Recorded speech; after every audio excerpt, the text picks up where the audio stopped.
Hi friends, எல்லோரும் எப்படி இருக்கீங்க? இன்றைக்கி நம்ம என்ன பார்க்க போகிறோம்னா பால் கொழுக்கட்டை எப்படி செய்யுதுன்றதை பற்றி பார்க்க போகிறோம்.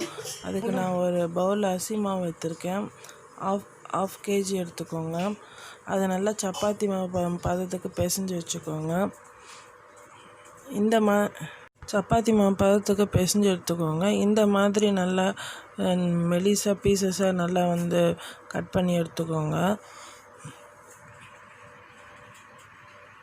நீங்கள் ரவுண்டு பீசஸாக கூட நீங்கள் உருண்டை பண்ணி எடுத்துக்கலாம், இல்லை இந்த மாதிரி மெல்லிசாக கூட தேய்ச்சி எடுத்துக்கலாம். ஆனால் இந்த மாதிரி தேய்ச்சி எடுத்தால் தான் நல்லா வேக வைக்கிறதுக்கு ஈஸியாக இருக்கும். அதை ஒரு இட்லி குண்டானில் 20 மினிட்ஸ் நல்லா வேக வச்சு எடுத்து வச்சுக்கோங்க.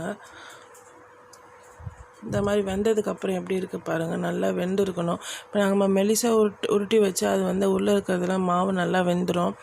உருண்டை பண்ணி வச்சிங்கன்னா கொஞ்சம் வேகிறதுக்கு டைம் ஆகும்.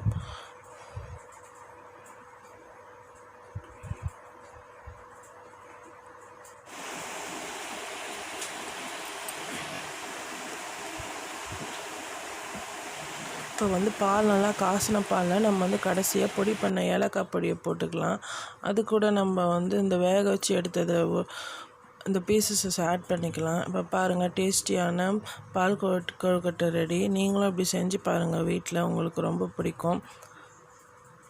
சர்க்கரை இதில் உங்களுக்கு தேவையான அளவு நீங்கள் ஆட் பண்ணிக்கோங்க. இந்த மாதிரி தான் வரும். நீங்கள் வீட்டில் ட்ரை பண்ணி பாருங்கள் ஃப்ரெண்ட்ஸ், ரொம்ப நல்லா டேஸ்டியாக எம்மையாக இருக்கும். இப்போ உங்களுக்கு பிடிச்சிருக்குன்னு நினைக்கிறேன். உங்களுக்கு எங்கள் சேனல் பிடிச்சிருந்ததுன்னா லைக், ஷேர் அண்ட் சப்ஸ்கிரைப் பண்ணுங்கள். Take care. Bye friends.